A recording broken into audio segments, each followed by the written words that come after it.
All shitty ball strikers will start with their hands back. All good ones will start here. You at least have a chance, so you're set up for success here. You're set up for failure like that. So I'll start with a straight line, and then I'll feel it cast back to a straight line.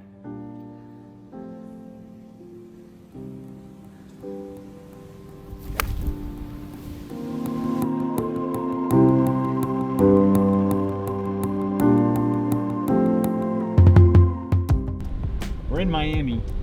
Where to live? It's like a team photo shoot. We are here with the one and only Phil Mickelson. It's hard to get time with Phil Mickelson, A. B, we've got time with him on the range. We're sticking to golf for today. That's what you guys want. We'll see how many words I even get in. I feel like Phil is kind of a master at filling the space himself. Whenever he talks golf, your ears kind of perk up because he's got something interesting to say. So I'm hoping he tells us some interesting stuff, and I'm pretty confident he will.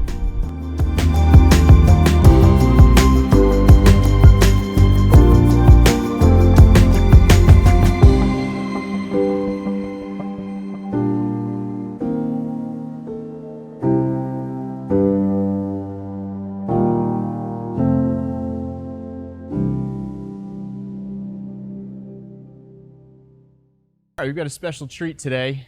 It's six-time major champion and one of the game's premier left-handers of all time, Mr. Phil Mickelson, holding his bands. Hey, Dylan. Phil, thanks for being here and showing us a little bit about how you warm up. So Dylan, I'm 53 now. I'm a little bit older. So I usually, before tournaments, before I play, I'm in the gym doing some kind of stretching, physical therapy. But a lot of times at home, I'll just go out and play early rounds. And so I leave these on my cart or in my golf bag. I just have some band work, like there's basic exercises that I have to do to get my body kind of activated before I go play. So I have these bands, and I'll just latch them onto the edge of the cart. Okay, so just any old golf cart. You don't have like a Phil Mickelson custom. Well, I have my hydraulic. cart, but when I travel, I'll You don't need to. Right. So on this particular one, I'll make it a little bit just a single wrap here, and just do some basic shoulder work. Like I can't go without like just basic shoulder movement. Okay. The shoulder, back, and knees are like an important part. So I'll just do 10. Like if I'm in the gym, I'll do a few reps of more, but I'll just get kind of activated like that. And is this something you've always done, or how long has this been part of your routine? No, as getting older, it's been a little bit more. So I'll look, just get, I'm just trying to get the shoulder activated a little bit. Even just doing hitting a few balls like we're going to, I've just got to get moving. So kind of bear with me here as I go through it. I always like one of my power moves, like coming down, is coming down and pulling with my lead side. So I always like to do a single arm kind of movement. And so sometimes I'll do it slow and try to like work the muscle. And then sometimes I'll try to do it a little bit faster and try to be a little bit more explosive and engaged. So I'll do both of those, but and you always want to do it both sides. So sorry, I'm just to keep body balance, you know, and so forth. But I'll do a little bit more than this. And then I always try to get something to engage the core. So in golf, we use a lot of anti-rotation, meaning, you want to have rotational speed, but you also want to have stability. So anti-rotation is a big part of it. So one of the basic exercises that I won't play until I do is we just call them circles. So you just hold your arms out and just do circles. So you're engaging this to not rotate. So I'm just trying to, again, get this old body activated. How long does this process usually take if you're going through the full thing? I'll do 10 to 15 reps of each one that we're doing. And then I have to stretch my legs. So look, I feel stupid that this is my warm up, but I've got to get my hamstrings and low back stretched out. So I'll spread my legs, which relieves the pressure on my back, and I'll just kind of like stretch it out. That's a pretty solid split you've got going. Well, I can get moving, and then it just takes me a little while. And then I always want to do one of the low back stretches and relieves pressure off my organs. And I'll do this throughout the round too. I try to keep my toes pointed straight, do a deep squat, and just push out on my legs. And it will, as I let my sacrum kind of sit low, Yep. it'll stretch those little muscles around the low back, which is helpful. So I always do squats just to get my legs activated. So whether I start in a deep squat and go up, or just kind of go down, I'll do slow and then explosive. Because again, well, I call it explosive. It's not really. You're so now I feel bashful like for a guy that likes to hit hellacious bombs. Well, come on, don't talk yourself down so much. I'm not as explosive as I'd like to be. Now when we get to hitting, Yep. what I'll do is I'll set 10 balls aside. Okay. And look, I don't do this every time, and there's no right or wrong way on how to warm up. Everybody's got their own thing. The range balls are colder. They're sitting out overnight. Like they're not going to be, and they've been hit a bunch. They're not going to be as long as like the balls we use. So when I am on the range and I'm using distances and using my monitor, I'm not overly concerned with like how far my irons are going, because they're always going to be about 4 to 6 yards shorter than the ball that I'm actually using, because it's newer and fresher and so forth. But the short shots, 30, so I have set numbers that I build references to, and I always try to hit those numbers. Yeah. So I go 30, 45, 60, 75, 90, and I'll start with those numbers. Before you get started, I'm just curious, 25 years ago, what did that pre-process look like? I would just walk up and hit and start, I'd say, I'd take a sand wedge and just kind of loosen up. And I usually have a heavy or light weighted club that I'll swing to get activated. So you want a heavier club to build muscle strength, and you want a lighter one to get your nervous system firing a little faster. Okay. All right. So what's your first, you say you're hitting 30 yards here? Yeah, so I'm just going to hit a 30-yard shot. And I know just from reference that if I take the club back to that point and accelerate, like that's going to be roughly 30. Now that's a little short because I hit it heavy. But I would have a launch monitor kind of telling me, how far those are flying. So let's say that's 30. Now I'm going to go to 45. And I know if I take the club back to a certain point and accelerate, like that's going to be 45. So do you think about it like a clock system, like how far you're going back to get to a certain yardage, or is it dependent on acceleration, or how do you feel about 30 yards versus 45 versus? So when you get to like full, so I have two different numbers with each iron. One is a full swing, and then one is a set shorter backswing. So I'll have a 9-iron that goes 155, but it goes 145. A wedge goes 140, and it goes 130. So I have, and that's where I call it what I call Pels. It's Pels? like 10 Okay. off a stock. Got it. So and that's all 10 it is, off stock. It's a shorter backswing, which is going to have a different lower spin rate, lower flight, and go 10 yards shorter. Now that's a set backswing with the same acceleration as a full swing. But every shot under 100, you have the two variables, which is how far back do you go, and then how much energy do you have going through. So on a full shot, my acceleration is a constant. Like I accelerate max on both of those shots. But inside 100, you can't really do that because you want the ball coming in soft. If I did a 30-yard shot and I took it back short with max acceleration, it's going to be low and hot and not stop by the hole. So Got it. I have to have like a little bit softer shot. I might open the face a little bit, and I know that this is 30 yards, but that's more of the shot I would hit going into a pin. So you have two variables, and what I do is hit 1,000 to 1,500 balls every month to those numbers and just build a reference. Got it. So I just know that is 30 yards. Now, a 60-yard shot, I take it back to basically the same spot as I do 75 and 90, but I just change the acceleration. So I'll go back halfway, and I know that that's 60. Yeah. And then I'll accelerate a little bit more for 75. And then I'll accelerate max to go to 90. So I'm changing both those variables. And that's pretty full, that 90-yard shot? Full acceleration, shorter backswing. Got it. And then a longer backswing. So, all right, so what comes next? So I'll switch between odds and evens, and I'll go, wedge 8, 6, or I'll go 9, 7, 5. Did you tell us the degree of this wedge, or is it? It's basic 60-degree wedge. Unmarked 60-degree. Yeah, wedge. it's a copy of an old I2 that Callaway made for me because the grooves at Callaway are really good, and that's just the basically that club from many years ago that I grew up with playing. And then when I go to my short irons, I use what's my pedal swing first. So it's a little bit shorter backswing, same acceleration. We have a slice wind, for me, slice wind. It's good for me to work into it because I try to, it helps my swing because I draw it with what I call path. What is draw it with path? Well, you have your hands, right? You can flip over your hands and there's a lot of face rotation there. And then drawing with path is using the path to turn it. So for instance, there's two ways to do it. If I take my lead arm and hug it on my body and bend it, you can see the club releases. If I keep my arm straight, the club doesn't release. But if I keep it tucked on my body and when it bends, you can see the face releases naturally. That's drawing, one way to draw it with path. The other way is to take my rear arm, like table tennis. And in table tennis, you hit a top spin lob. I'll take my rear arm and I'll just let it rotate over. And the reason I do that is it softens the face rotation, so it's a softer draw. Did you play a lot of tennis and a lot of like racket sports, or is that something you kind of made the connection later? Made the connection later. Yeah. You had to run a lot in tennis. Not my thing. Table tennis, not as much.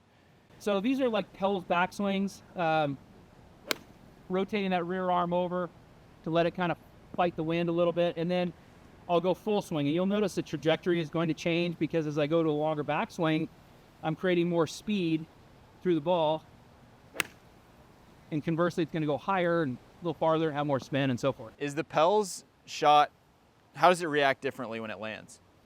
So it's coming in lower with less spin. So if you look at some of my wins at AT&T where the greens are soft and it's hard to get to those back pins because the ball is backing up and everybody's spinning it back, I'll take that Pel shot, bring it in lower, and I'll take quite a bit off of Pel shot. So I'll have different settings too. So this is where I started to play really well in the wind. And when I won the British Open, working with Dave Pelz back in 04, I guess it was December of 03. So January of 04 was when we've been doing this. So it's been 20 years. And I'll shorten the backswing even more. So if I have a Pel swing, now I'll go back that's 10 short of Pels right here and accelerate. And that's even lower, and that'll fly. The wind barely even touched that. Right, and then if I go 20 off Pels, now we're talking a really low shot. Would you hit that shot? I hit it at the British a lot. Yeah. So it's the same acceleration, it's the same ball position, it's the same setup, just a shorter backswing, same acceleration.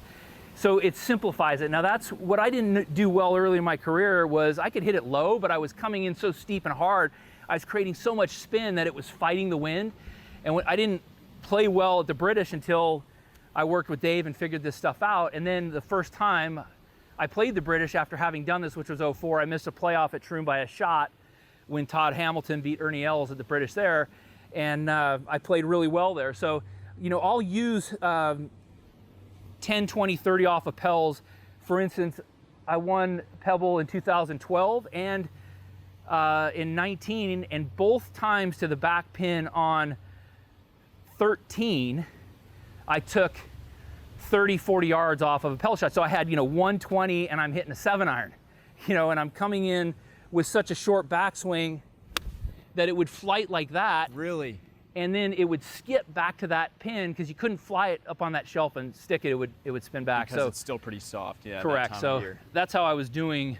And so do you just have a catalog of shots in your mind that you've hit in, I imagine like shots from pressure situations stand out more than others, or shots from wind stand out more than others, but do you remember pretty specifically the feels of shots that you hit 5, 10, 15 years ago? Yes, and so that's why I don't need to practice. That's why my practice here is going to be a little bit different than others that we'll get to in a moment, because I've already hit the shots and know what it feels like to hit them, but I have to pull it out, right? So when we practice, there's two ways to practice. One is to build a foundation, build a reference, build your swing to make it feel or perform the way you want to, make sure you're flighting it straight. And then the other is to mentally be able to pull those shots out when you need it. And so you really need to do both effectively, and it doesn't matter which one you do each day. I'll get to the specifics of what I'm talking about later. So I'm going down to a 6-iron here, and I'm going to start with a Pel shot. Now, I don't usually go to Pels at 6-iron. What happens is when we get to longer stuff, the arc gets longer and flatter because we get to a longer club, the ball's further away, so it's going to be a little shallower. Okay. So I don't pells too many 6-irons. I mean, I do, but rarely. But it's more like 8-9 wedge? Or? Right, because I'll end up being able to kind of hold the face a little squarer through the target, but when we get to longer stuff, there's got to be more release or you block it. So with a 6-iron, I don't pells it too often. I'll start with the pells here, a little shorter backswing, and then release that rear arm over just a little bit so it fights the wind. Pells is like a noun, a verb, and an adjective depending on the situation. There are other words like that, but pells is more of a positive word. Okay. I'll go to a full shot here. So you can see it's a little bit higher flight. And then I'll move on.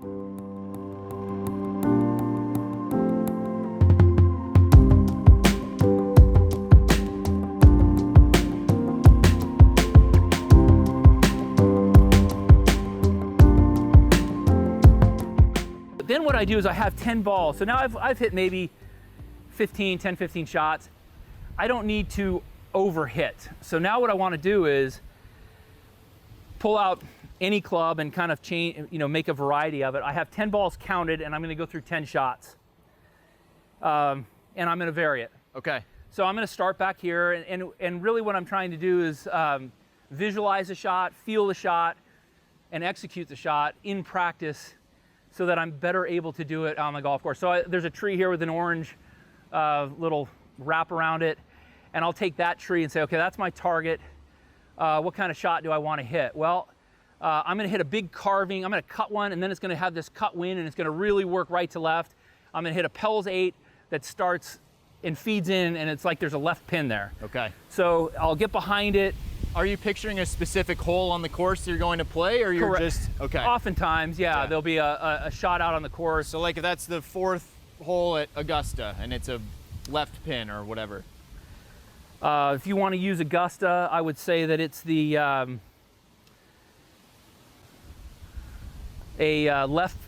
front left pin on 18, let's say. Okay. And I want to work it right to left. Now that's a uphill lie, so it's a little bit different, but let's say I want to work it and I have to compensate for the wind. So I'll set up to the right, and when I hit a cut with a cut wind, it's going to really move. I'll try to feel that shot. I'll try to execute and let it just kind of slide with the wind and work over and then get to that. And you hit that slope, and then it kind of just feeds over to that Sunday pin. That's right. And then we'll say, okay, I'll switch clubs. And I say, okay, I'm at number 1, and I'm going to be hitting a 7-iron in there, and the pin's going to be over there, front right, Sunday pin, bottom right. I want to hit a little draw on there and work it off that slope. So I'm going to feel that rear arm rotate over again. I want to make sure that I don't move forward on the ball. If I move forward on it, I'm going to block it, right? So I want to make sure I stay back and let that rear arm kind of fold so that I can hit a soft draw in there. I'll take that same orange tree. I'll start it at that, and I'll try to let it work a little bit right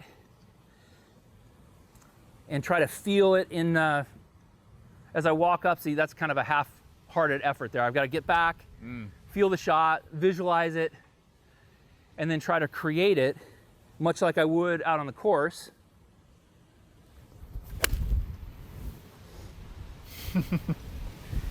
Yeah, that's pretty much as ordered right there. So then I'll go to another club. Okay. So I won't hit the same one, right? And I'm like, all right, I've got we're at, let's say the British Open. Yep.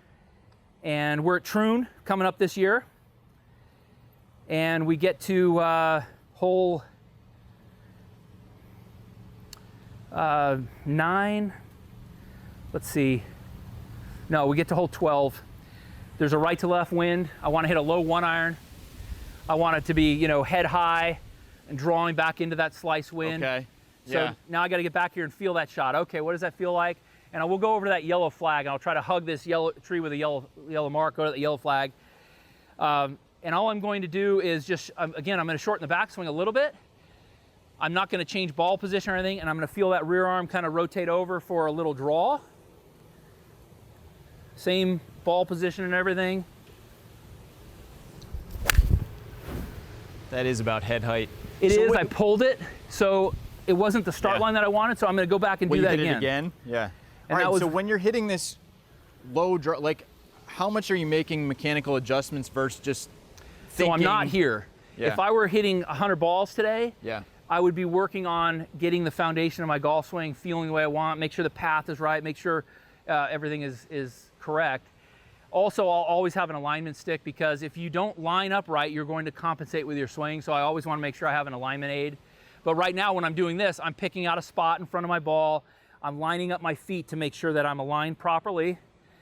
But I would always have an alignment stick just to help out with that, because I don't want to misalign it in practice.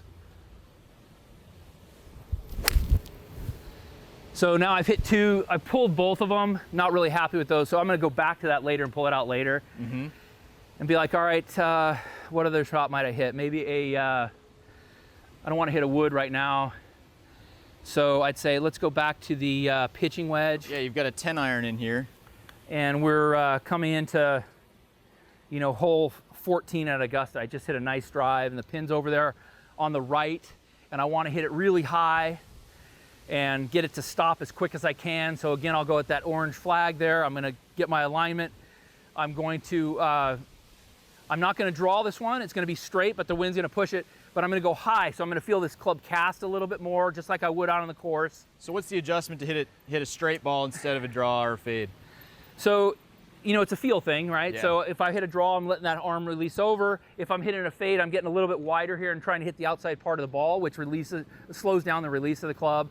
And here, I'm just feeling it go back to square. So average ball strikers, or you won't find a good ball striker who does not set up with a straight line, arm and club. Like you can return to that through the swinging at 100 miles an hour or whatever, and go back to square. You start here, there's this looseness. If you start here, you can't go back to a certain point in the backswing, stop and go forward. If you start in a straight line, you can take it back here and you're in a position to go forward. You can take it back at any point, stop and go forward. You start with your hands back, you go to any point, you have to wait for the club to down cock and so forth. So all shitty ball strikers will start with their hands back. All good ones will start here. You at least have a chance, you're set up for success here. You're set up for failure like that. So I'll start with a straight line, and then I'll feel it cast back to a straight line.